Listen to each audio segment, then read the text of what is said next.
Intimité avec Jésus. Un jour, je faisais un jeûne de 2 jours, et j'avais tellement faim et soif. Quand j'ai commencé à prier, j'ai commencé à m'endormir et j'ai commencé à me dire, « Oh, peut-être que je n'ai pas besoin de faire ce jeûne.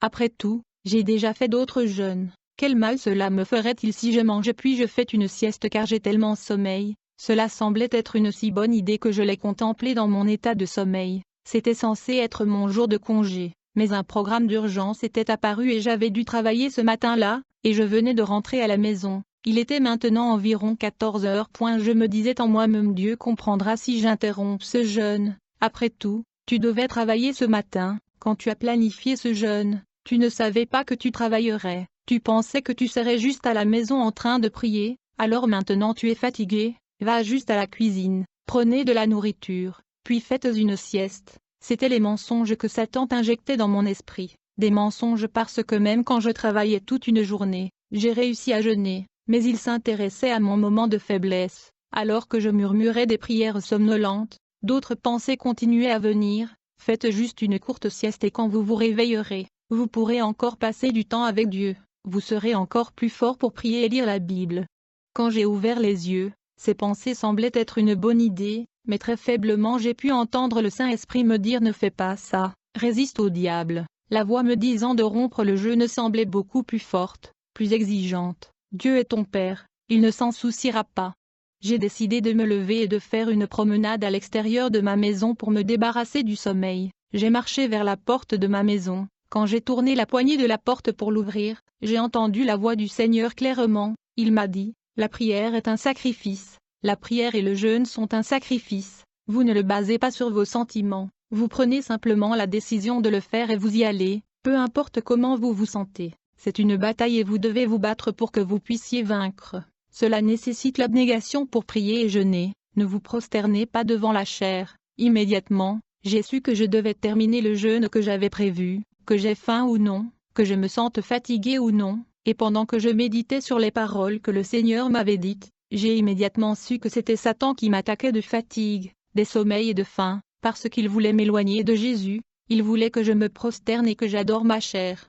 Et j'ai décidé que je me battrais, et je n'obéirais pas à ma chair. Je suis retourné dans ma salle de prière et j'ai demandé au Seigneur de m'aider à prier. J'ai détruit les esprits de sommeil et de distraction au nom de Jésus, et j'ai continué avec le jeûne comme prévu. Chaque fois que nous décidons de faire quelque chose qui nous rapprochera de Jésus, Satan se battra pieds et ongles juste pour vous empêcher de l'accomplir. Mais nous devons être conscients des stratagèmes de l'ennemi et leur résister. Comme une fois je priais avec ma sœur, nous étions en train de prier à l'extérieur de la maison et j'ai eu une vision de démon portant une natte d'oreiller. Ensuite, ils ont étalé la natte sur le sol et ont mis des oreillers pour que nous dormions. Immédiatement, nous avons commencé à avoir tellement sommeil et avons eu du mal à prier, jusqu'à ce que nous chassions les esprits du sommeil au nom de Jésus et que nous puissions prier.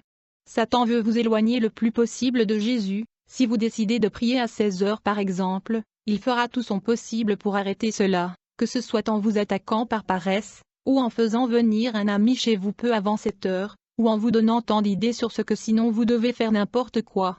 C'est pourquoi Dieu veut que nous reconnaissions que la vie spirituelle est une bataille et que la prière est un champ de bataille. Nous devons l'aborder comme tel. Cela demande de la discipline pour développer et maintenir une vie de prière cohérente. Il faut soumettre la chair et la soumettre à la volonté de Dieu. Quiconque veut se rapprocher de Jésus doit savoir que marcher avec Jésus nécessite l'abnégation. Alors Jésus dit à ses disciples, « Si quelqu'un veut venir après moi, qu'il renonce à lui-même, qu'il se charge de sa croix et qu'il me suive. » Matthieu 16 verset 24. Vous ne pouvez pas marcher avec Jésus et continuer à vous plier au désir de votre chair à chaque tournant. Cela demande de la rigueur. Beaucoup de gens pensent qu'ils ne peuvent pas jeûner, simplement parce que la dernière fois qu'ils ont essayé, ils ont eu tellement faim et ont cédé. Vous devez vous battre.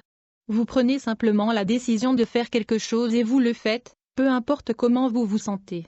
Certains ont l'impression qu'ils ne peuvent pas passer beaucoup de temps avec Dieu parce que quand ils ne prient que quelques minutes, ils sont distraits. C'est une bataille, vous devez vous battre, détruisez ces pensées distrayantes au nom de Jésus et continuez à prier. Vous devez discipliner votre corps pour prier. Vous n'allez pas profiter de la prière tout d'un coup, vous devez forcer votre corps à prier. Cela vous donnera toutes sortes d'excuses. Oh mais vous devez aller faire ceci et cela. Dites non et tournez plutôt votre visage vers Jésus. Demandez-lui de vous aider à prier. Vous ne pouvez pas vivre une vie sainte sans une vie de prière. C'est seulement lorsque vous marchez avec Jésus que vous pouvez être saint, parce que même si vous faites quelque chose de mal sans savoir qu'il vous corrigera, ce n'est pas un tas de règles, c'est une relation. Une fois que vous tomberez amoureux de Jésus, vous voudrez que toute votre vie lui plaise. La sainteté ne sera pas seulement des règles pour vous, parce que toi et Jésus ne ferez qu'un, donc s'il est heureux, vous aussi vous serez heureux, donc vous ne voudrez pas faire quelque chose qui le chagrine, au lieu de rester à l'écart du péché étant difficile pour vous.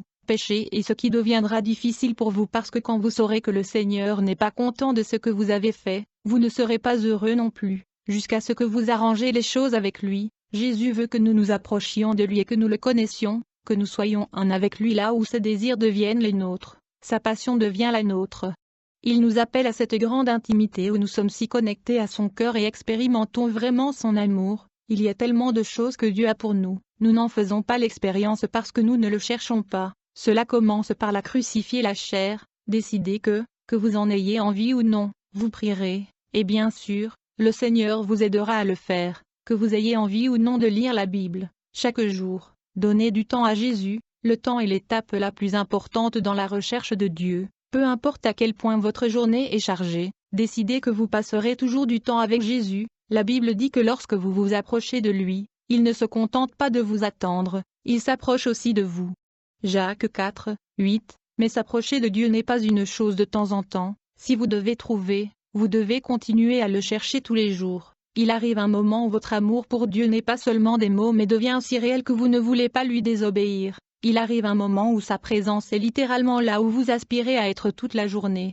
Il arrive un moment où vous entendez des gens parler de Jésus et il est si réel pour vous. Vous pensez juste à vous-même, c'est mon ami dont il parle. Il vient un moment où le simple fait d'entendre le nom de Jésus vous apportera tant de larmes et vous vous sentirez tellement attiré même par son nom parce que vous l'aimez tellement. Ce ne sont pas que des mots ou des émotions, c'est réel. Jésus veut être réel pour nous parce que lorsqu'il est réel, sa parole ne sera pas seulement une simple théologie, mais elle nous insufflera la vie, nous faisant vivre pour Jésus, non par obligation mais par amour pour notre Seigneur et Sauveur. Jésus-Christ, il veut prendre le contrôle de toute votre vie, si vous le laissez faire. Jésus est si merveilleux, et beaucoup de gens disent qu'il est merveilleux mais ce ne sont que des mots. Ils ne savent pas vraiment qu'il est merveilleux parce qu'ils ne l'ont pas expérimenté, mais en vous rapprochant de Jésus, vous commencerez à réaliser tant de choses à son sujet que vous ne saviez pas et lorsque vous l'adorerez, vous penserez chaque mot que vous direz parce que vous le connaissez. Une autre chose très importante à savoir pour se rapprocher du Seigneur est que vous ne pouvez pas prédire le Saint-Esprit, il est imprévisible, vous ne pouvez pas le prédire. Alors vous devez simplement vous laisser porter et conduire par lui où il veut et tout ce qu'il veut que vous fassiez. C'est pourquoi Jésus a dit que ceux qui sont conduits par l'Esprit sont comme le vent, vous ne pouvez pas dire d'où il vient ni où il va. Jean 3 2.8. Il y a eu des moments où j'ai prévu de faire mes propres choses et tout d'un coup le Seigneur me dit de prier. Et il y a eu des moments où j'ai vraiment voulu prier et quand je me suis mis à genoux pour prier, le Seigneur me dit, je veux que tu adores. Et je finis par adorer et chanter à la place. Vous ne pouvez pas prédire le Saint-Esprit, mais vous devez suivre son exemple et lui obéir. Plus vous lui obéirez, plus vous pourrez entendre sa voix,